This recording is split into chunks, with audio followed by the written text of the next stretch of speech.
Hello and welcome to the United Forum. This is your latest Manchester United news, transfer news, updates, and your opportunity to voice your opinion out for the very first time in Sri Lanka. We are live at 10 p.m. today, Friday, the 10 p.m. show, and yes, we are here for the pre-match press conference of Ole Gunnar Solskjaer. A few questions asked by Solskjaer, in fact, to Solskjaer by the journalist. And the questions that were asked, in fact, I'm not quite happy with it, because you look at Ole Gunnar Solskjaer's situation at this moment. He's had a few bad results. People are not happy with the play style, the tempo. There's a lot of negatives, a few positives, a lot of positives. In fact, there are positives and negatives happening, but there are a lot of people going on social media at the moment saying that they are Ole out, and at the moment, according to what the media says, is that Ole Gunnar Solskjaer's job, in fact, is on the fence, because he can get sacked, he may not. So he is at such a situation, and this is a situation where you can make use of it and ask a few good questions from Ole Gunnar Solskjaer. What has been the negative so far?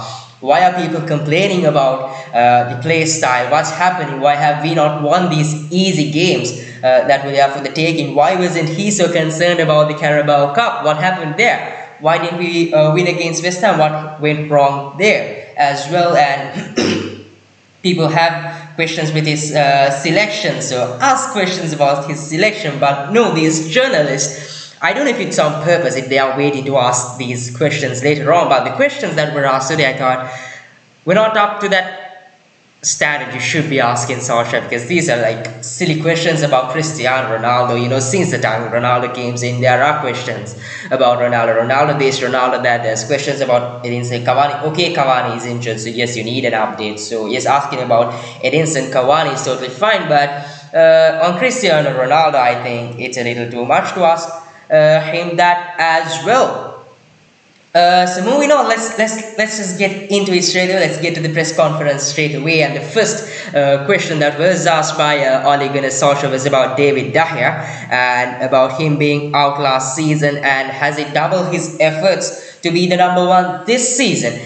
Was the question that was asked by Ole Gunnar Solskjaer. And what Ole Gunnar Solskjaer did have to say is that he did call me this summer to end his summer holiday earlier and start his pre-season before, because he wanted to be ready. He wanted to be the best possible version of himself. Of course, last season was a challenging one for David, as he didn't play many games as he expected, as he normally done. He also said that that's because Dean came in and did really well. And he further on went on to say that I am fortunate that I have these options. Now Tom's coming as well, but David has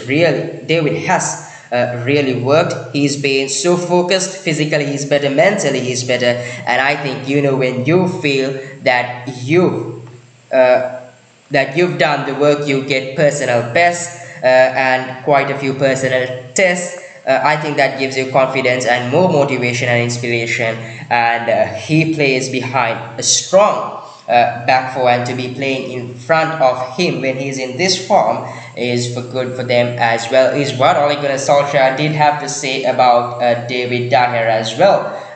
It's interesting because he says Dean Henderson came in and did well. Yes, there were certain games that Dean Henderson did do well. I thought once David De Gea last season went on for that break where he got a child, he got a baby, so he had to go back to Spain to his wife because of that. And it was after that that Dean Henderson was brought in, and he did play a few games well. I thought once David De Gea came back to England, he should have got that number one spot, because that number one, it's like this, I think it's not just in football, but almost in all other sports you have this. When a player is injured, when a player is a starting player and he is injured and then goes off from that starting lineup, as soon as he is fit, he gets that starting position again, he gets his place again, unless he has been in bad form and then another player comes in. That way the player who was previously starting on that role has to fight for that place. It was not like that for David De Gea. He was not performing bad. He was performing quite decently, I thought. And he had to go for that maternity break. He came back in. He was not given that number one spot. And instead of giving him that number one spot, and instead of consistently selecting him in that starting role, what Solskjaer did was keep rotating David De Gea and Dean Henderson, which I thought was not good, because at the end of the day, at the end of last season, Dean Henderson was not called up to that England squad. David De Gea missed out on that opportunity of being the number one goalkeeper for Spain in the Euros. So it cost both of them. Ultimately, I'm not quite sure if it did pay off for Solskjaer. I thought it did not pay off for Manchester United, because I thought had De Gea been playing well, we would have had better results. He would have been better by this time, even more better than he is right now. I think he's top class at the moment. But ultimately, it cost both of them. Henderson was not called up for the Euro squad for England, and David De Gea lost his number one spot for Spain. So I'm not quite sure, like I said, I'm not quite sure if it did pay off Ole Gunnar Solskjaer, what he did there. But at the moment, this season, David De Gea is in terrific form. He is at that world-class spot right now. He's won us 9 points. He had superb games. I'm sure I don't have to tell you the games, do I? I think it was against Wolves, Southampton, and the previous game against West Ham.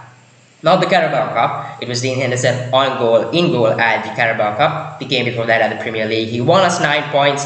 World-class save. So he's in good form. And now that Dean Henderson is back fit, I think Ole Gunnar Solskjaer shouldn't be doing what he did last season, because at this time like this, where he takes off David De Gea for Premier League, shares a bit of games with Dean Henderson, maybe when it comes to the likes of Newcastle, Brighton, I'm not quite sure about Leeds United, but Watford, when these easy teams come up, if he starts sharing the games along with Dean Henderson and David De Gea, I think it might cost us once again. David De Gea will start doubting himself, because that way he knows, okay, I'm still not the number one goalkeeper, and he's rotating me. He's going to have a lot of thoughts, and that form David De Gea is in right now will not be there. That will only cost Manchester United at the end of the day, and those two goalkeepers, because they won't be selected either for their national team squads.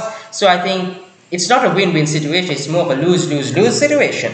Like Solskjaer once told about the Brazil players being banned. So yes, I think David De Gea should be the number one, and Ole Gunnar Solskjaer should be consistently picked. Was about Dean Smith as well. So what Dean Smith has said in his press conference is that he is excited to play against Cristiano Ronaldo, because he wants to see how his team would manage him as well. He wants to stop Cristiano Ronaldo, and what the journalist did ask Solskjaer was, Dean Smith say he's excited to play Cristiano Ronaldo about teams being desperate to stop Cristiano Ronaldo, and how is Ole Gunnar Solskjaer going to handle that or manage that, in other words. And what Solskjaer did say was quite interesting as well. I thought what he said was yes, on point, and yes, what he did say was, yeah, I think Cristiano has been used to that, in fact, ever since he came to the club, maybe more. So say his last 15 years of his career.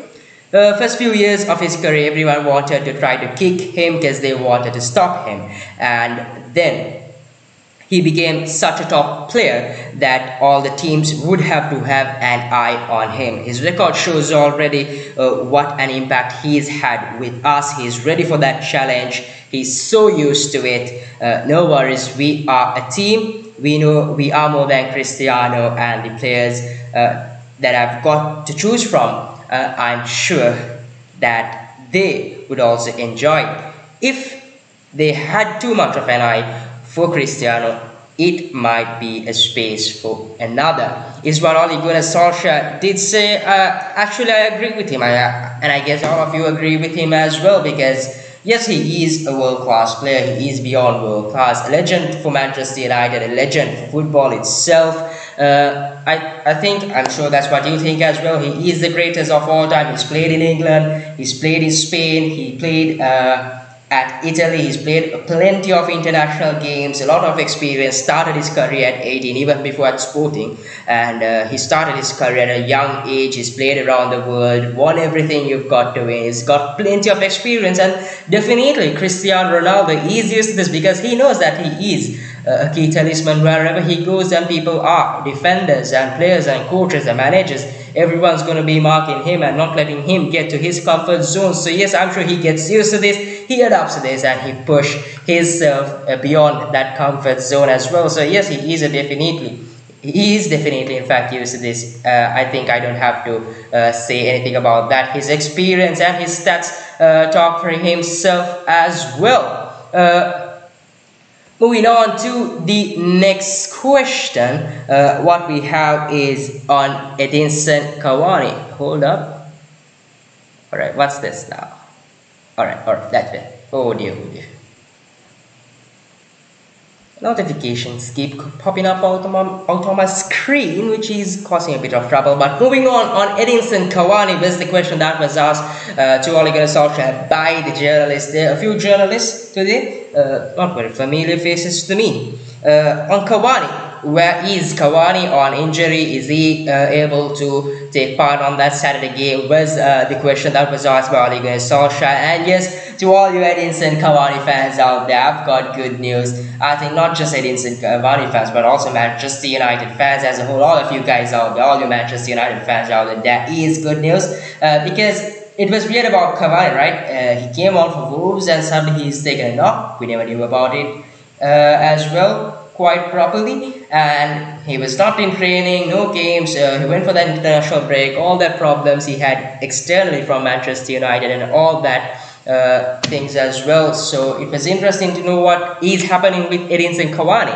And what Ole Gunnar Solskjaer did say was something positive as well, and something positive for the Manchester United fans as well amidst this sad and sorrow times for us with bad results. What he did have to say about Edinson Cavani is that he's in the squad tomorrow. There you go, your good news. He is in the squad tomorrow. Are we going to see Edinson Cavani into Cristiano Ronaldo link up is the question, and I'm sure you did see on that. On the caption as well. So yes, interesting. Let's move on. Let's go on. And what Solskjaer did say is he's been training, and now he feels ready to contribute. Of course, he came on against Wolves, then he got a slight strain in the international break when he got a game there, and now he's ready again. He's worked really hard, diligently, and he'll have an impact like he did last season. And what good news that he get from Ole Gunnar Solskjaer. He'll have an impact like he did last season. Anthony Martial was out for more than 5 months last season, almost more than 5 months. So we did not have a proper striker. Mason Greenwood was 18. He was just a young kid, building his career, star boy. And then we bring Edinson Cavani on deadline day. The drama there saying that he's too old, he's injury prone, this, that, Edinson Cavani this, Edinson Cavani that. And Cavani came and proved that yes, he's still got it in his legs and he is going for that international spot as well, because that is why he is still continuing with his career. He wants to make a mark on that international stage as well, and that is why he is continuing on his career as well. He came to Manchester United, turned things around. Man, what a signing, what a deadline they're signing for Manchester United. Mi hombre, el matador Edinson Cavani. He is ready tomorrow, but if he's starting off, he's not quite sure yet, because Solskjaer did not give any word on that. But what he did say is that Edinson Cavani is in the squad tomorrow, and he further touches on Cavani as well. I'll get to that in a while. Yes, about Cavani and CR7. So he further touches something interesting we've got there. So do send in your opinions on that as well on the live chat. Do hold up. I hope I'm streaming on YouTube. Yes, I am. A bit of confusion there. Moving on. Plenty of questions. You look at the question I'm going to give you out now. These are the type of questions I thought that shouldn't have been asked at a time like this, because these are about silly questions. Yes, I know it's related to the scenario. I know it's something related to that's happening right now in football in England. But I think there are better questions that should have been asked, especially when the questions about Ronaldo came in. If Ronaldo, how will Ole manage CR7 being targeted by teams and all that? Because those are silly questions. He's had a stellar career, You've seen how teams go at Cristiano Ronaldo. You've seen how Ronaldo manages all that. Is that even a question to be asked? If I was that journalist at that time, what do you think about people going, your job being at the fence right now? A lot of things externally, outside Manchester United, not being positives. Your thoughts on that? You can ask better questions, can you, about that midfield pivot? Why Donny van de Beek isn't being given proper game time? He was promised. Or you've got plenty of questions that can be asked from Ole Gunnar Solskjaer.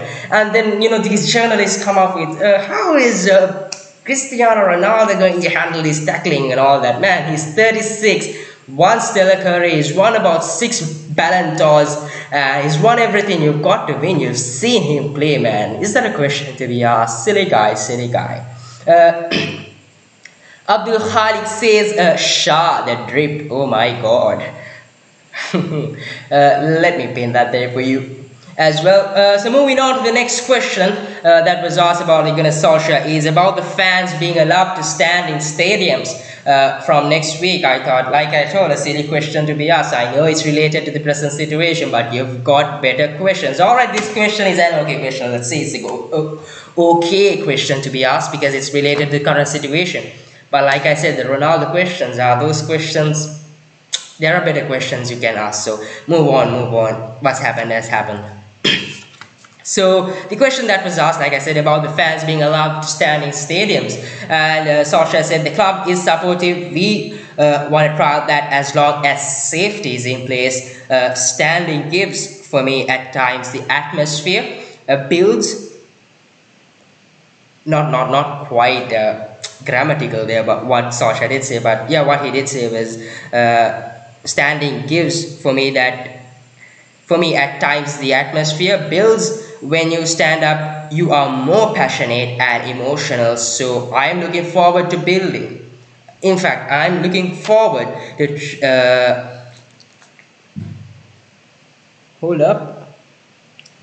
seeing that. Yes, I'm looking forward to seeing that if that goes to plan as well. So yes, what Ole Gunnar Solskjaer is quite fair. I think when you stand rather than when you sit, when you stand, you've got more energy in you, so that way the fans can woo shout as well, maybe boos, maybe cheer for their players as well. Because you look at singers, most often the singers don't sing, don't they? They stand, because that way you can project your voice often more as well, and you've got more energy in you as well. Not the best of questions to be asked. Yes, but something related to the situation. Maybe why Solskjaer, man? Ask that from Pep Guardiola or Klopp or Sean Dyche or someone like that. But yes, the question was asked, so yes, I did give it to you. There you go. Do send in your opinions on the live chat as well. We've had a few interesting matches, the Carabao Cup. We've had interesting results. We've had interesting lineups. So do send your views on that on the live chat as well. Moving on to the next question. Interesting one. I thought this was a good question. About Cristiano Ronaldo and the penalties not being given. Is Oliver worried about what is happening at the moment, about these referees not giving penalties, especially what happened with Cristiano Ronaldo the past 2 matches, about the referees not giving these penalties? Is Ole Gunnar Solskjaer worried? If I was Ole Gunnar Solskjaer, I would say I'm not worried, because you shouldn't be expecting to win a game with penalties. In fact, through the normal play, you should be scoring those goals and making that match being decided on that instead of depending on penalties. But what Solskjaer did say was, we just have to hope. He did say something interesting. I'll get to that as well. I'll give you a question. Just send in your answers if you know the answer. We just have to hope that we get what we deserve. True. We should have had 3 penalties in the last 2 games. Don't know, but there was a certain manager last year who was starting to worry about us getting penalties. I'll read that again. Don't know, but there was a certain manager last year who was starting to worry about us getting penalties. Interesting. Even I don't know who that is. Do send you the answers on that live chat if you do know who he's mentioning about or talking about. Moving on, and what he did say was, so he did say, don't know, but there was a certain manager last year who was starting to worry about us getting penalties, and after that, it seems like the decisions are more difficult to give. Surely I've seen a big difference since then on, but we just have to make the right decisions very soon. Agree, completely agree. I think what he is talking about is I think I know who he is talking about. Just send in your thoughts on the live chat on that as well. What I do think is definitely it's about Jurgen Klopp, because last season it was after a match he spoke about his penalty scenario of Manchester United, and I think there was someone else as well before that who did emphasize on these penalties being given to Manchester United. I can't remember exactly who it was, but I thought once these people started voicing out their opinion on these penalties with Manchester United, the decisions have not been very fair at times. In fact, the penalties have not been given to Manchester United, and at times it has turned out to be a decisive point in the match as well, because listen, Manchester United get the penalties because our players are more on the opposition box.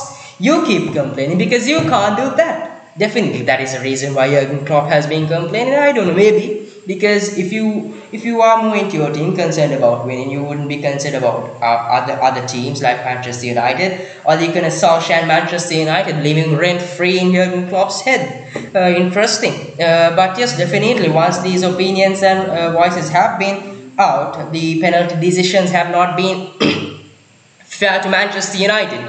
You saw it against West Ham. Okay, against West Ham, the first one was okay. It was a 50-50, so let's say no, it's not a penalty, but definitely Kurt Zuma's tackle on Cristiano Ronaldo was definitely a penalty. If not for that leg he put in to Ronaldo's way, definitely the way he pushed Ronaldo from the back. If you take that camera to the back behind Cristiano Ronaldo, you clearly see Kurt Zuma's hand on the back of Cristiano Ronaldo pushing him down. And I really don't understand how the referee did not give it. Who was the referee? I'm not quite sure. Was it Mike Dean? Martin Atkinson? Oh dear, Pratt. And the next question, let's move on. Let's move on about CR7. If CR7 is indispensable. Interesting, something very interesting. Ole Gunnar Solskjaer did have to say about this as well, and as Solskjaer said, we knew he was going to have a great impact on and off the pitch. Cristiano is still so professional. The discipline he showed throughout his career to make the most of his career, I think that's going to rub off on his teammates. And of course, scoring goals will only help the impact. Being delighted, he's a different man now compared to when I played with him. Of course, he's been absolutely top, and his work rate, his attitude into games, and the communication. Of course, he knows he's not going to be able to play every game. That's a good shot for him to have with me when he feels he's not ready. Interesting, because he says that what he says here. He says that's a good shot to have for him to have with me when he feels he's not ready. So what he did say a few press conferences back is that Cristiano Ronaldo knows that I am the manager and I make the decisions. So yes, that definitely what he says there is, I decide when I pick you and I decide when I don't. And he comes up here and he says it's a good shot for him to have with me when he feels he's not ready. So is Ole Gunnar Solskjaer planning to drop Cristiano Ronaldo? Only when Ronaldo comes up to Ole Gunnar Solskjaer and tells him, only when Cristiano Ronaldo comes up to him and says, Ole, I know I'm a GOAT, I know I'm a legend, you know I'm 36, I'm aging, I think I need a rest, Ole. You better play Cavani up front. I think he needs game time. You got him on deadline day, promising him game time. He gave away that number 7 jersey to me. So yeah, why don't you rest me and give Cavani some game time, Ole? I think he's waiting for that conversation. I'm not quite sure, but what I feel is like Ole Gunnar Solskjaer said a few press conferences back, Ole Gunnar Solskjaer is the manager. He should be the one taking the decisions. Whether it's Cristiano Ronaldo, Lionel Messi, Sergio Ramos, anyone, be it Mohamed Salah, decision and conversation with him to say that he is not ready. I know Ronaldo is Ronaldo, but Ronaldo is Cristiano Ronaldo, and he is still declared Cristiano Ronaldo and not a manager or someone who is beyond Ole Gunnar Solskjaer to make a decision. Moving on, now we come to that interesting question about Cristiano Ronaldo and Edinson Cavani. So what Ole Gunnar Solskjaer will ask about is about Cristiano Ronaldo and Edinson Cavani, how that is going to be an interesting a few hints given here as well. I think that is what I think. What Solskjaer does say is about, of course it's exciting to see them two together. I'm sure that it'll be a good partnership as well, wanting to be at the end of things. We've seen, of course, teams dropping deeper against us, not giving us as much space in behind, and that's definitely two boys that you would like to have in and around the goal. When that's a scenario of different games, I can see them two working well together. Interesting because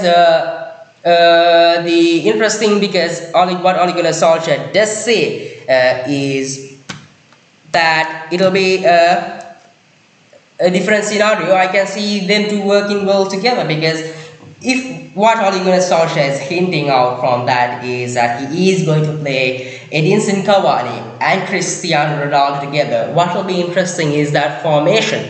Because if he is going to play a 4-4-2 or any other formation, if he is going to play two strikers, he has got to take those forwards out. And when you have those forwards, when you take those forwards into the list, you've got the likes of Rashford when he's fully fit, Mason Greenwood, Jadon Sancho, who else? Anthony Martial, and you've got the likes of Jesse Lingard now. Alright, let's just leave Jesse Lingard aside for now. So it's Anthony Martial, Marcus Rashford, Mason Greenwood, and who did I miss? Jadon Sancho.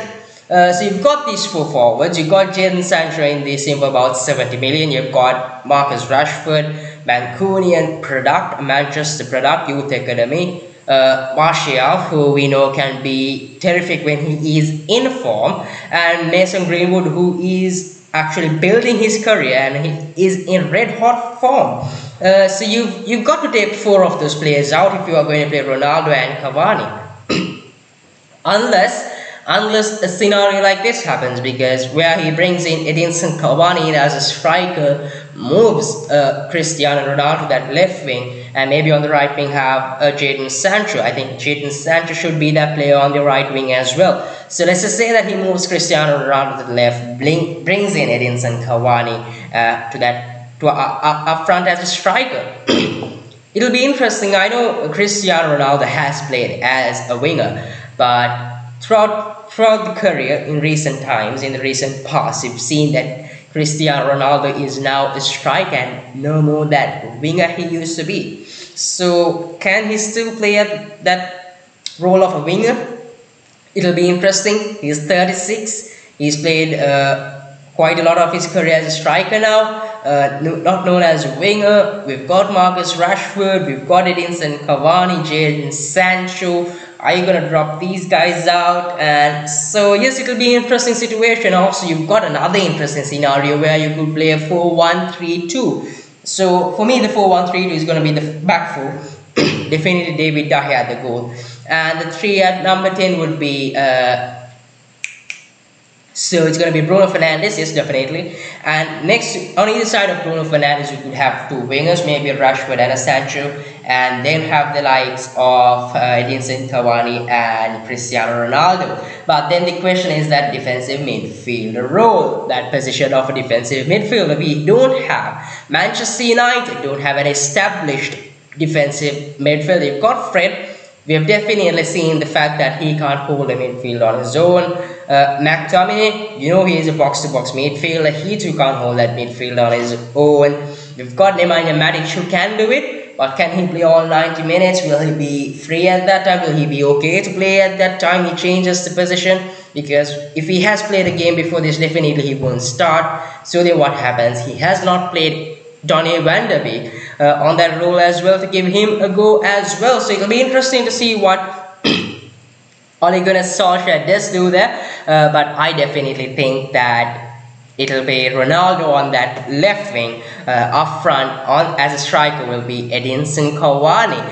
So it's interesting to see that as well. Bisharan says my data is over. I am going to have to leave, but great stream. It's fire. Keep up the content. Thanks a lot. Thanks a lot. Thanks to all of you guys out there, showing all your love, sharing your opinion, subscribing. Yes, do subscribe to our channel. Give this video a like and share this video as well. And yes, turn on the notifications so you do know whenever we are live.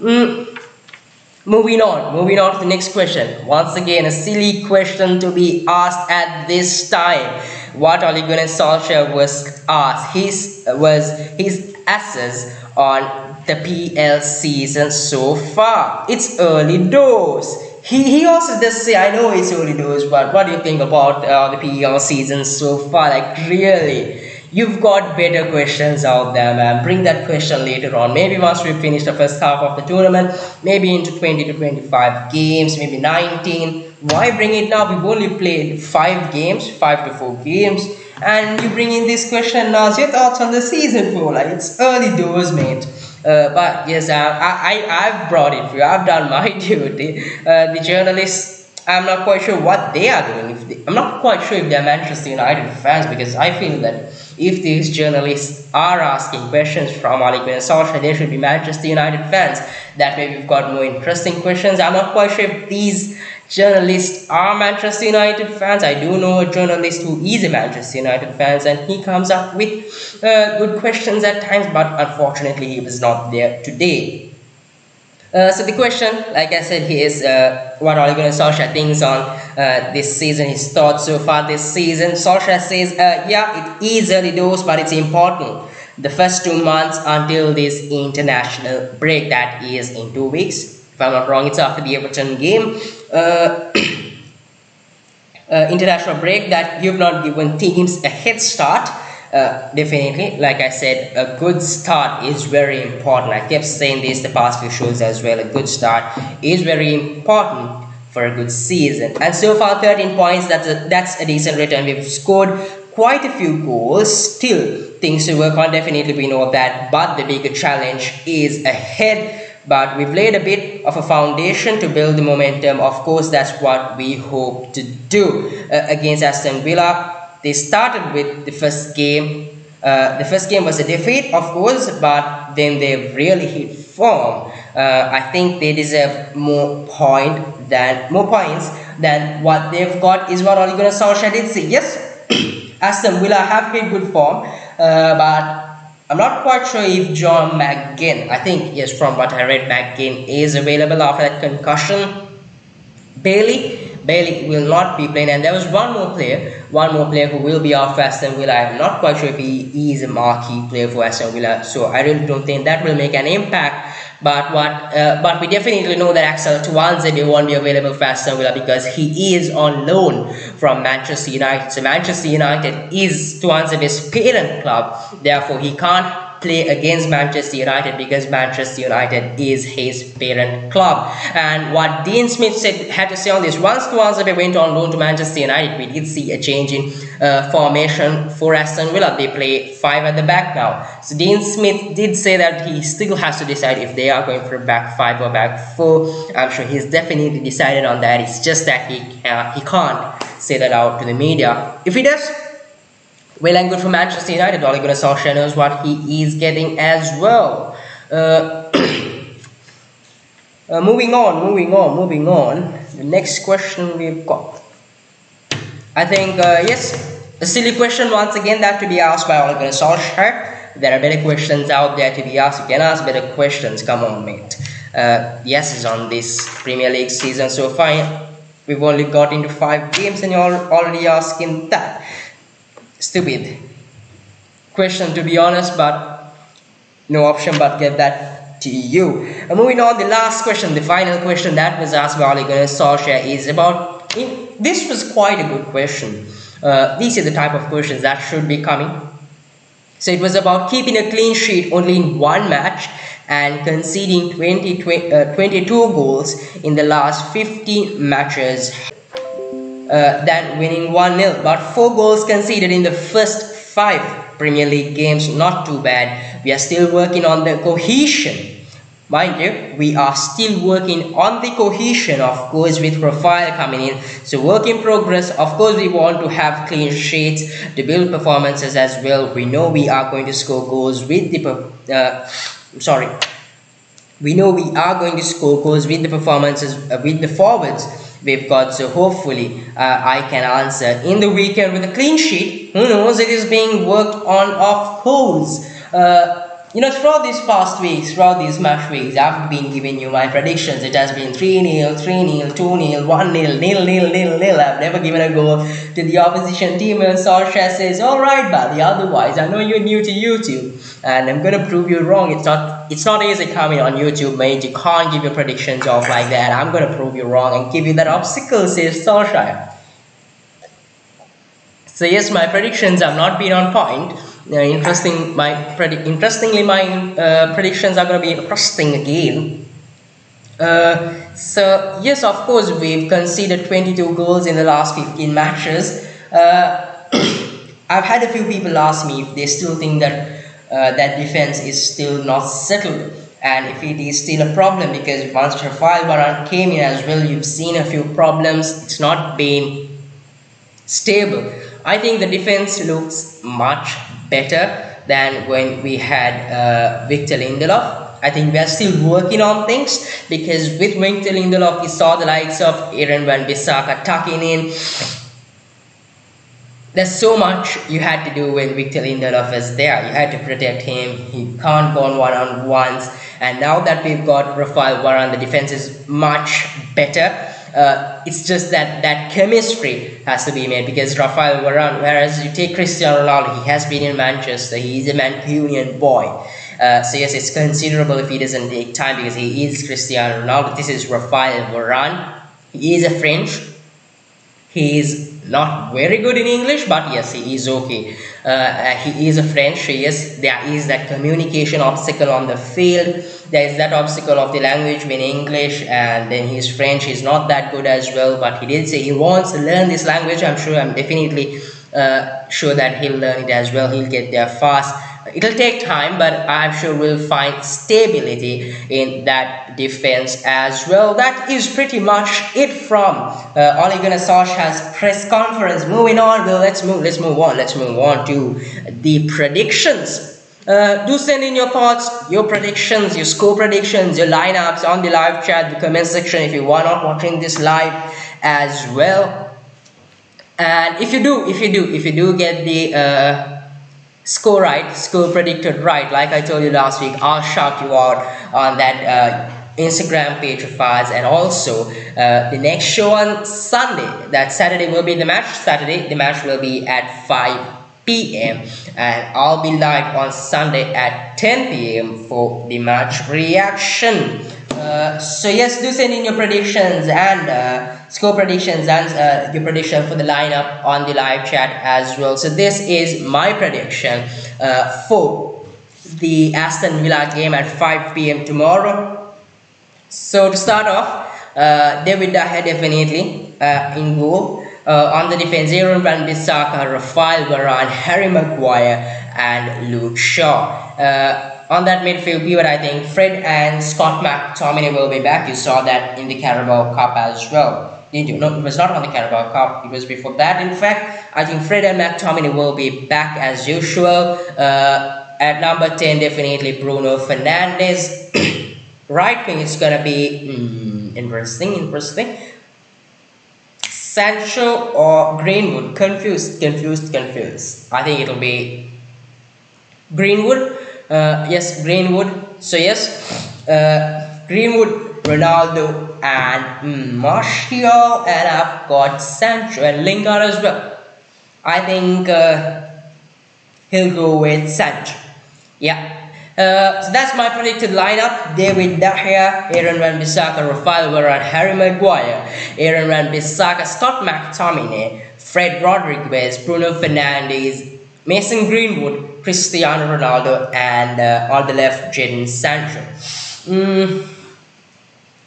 Score predictions. I've got it wrong plenty of times. I've got it wrong throughout as well. My score prediction is 2-0 to Manchester United. I'm still gonna go with that 2-0, that clean sheet for Manchester United as well. So do send in your thoughts, your score predictions as well on the live chat. And if you do get it right, I'll give you a shout out the next show and on the Instagram page as well. That is pretty much it for today, folks. Manchester United take on Aston Villa at 5 p.m. tomorrow. Do tune in and watch your match as well.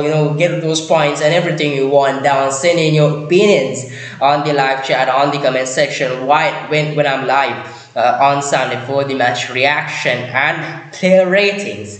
So do tune in for that as well. Don't miss out on the player ratings and match reaction. Tune in for that on Sunday at 10 p.m. Until I see you on Sunday at 10 p.m. for the match reaction and player ratings. Stay safe, wear a mask, sanitize yourself. October 1st, yes, the lockdown will be lifted, the curfew will be lifted, but yes, do wear that mask.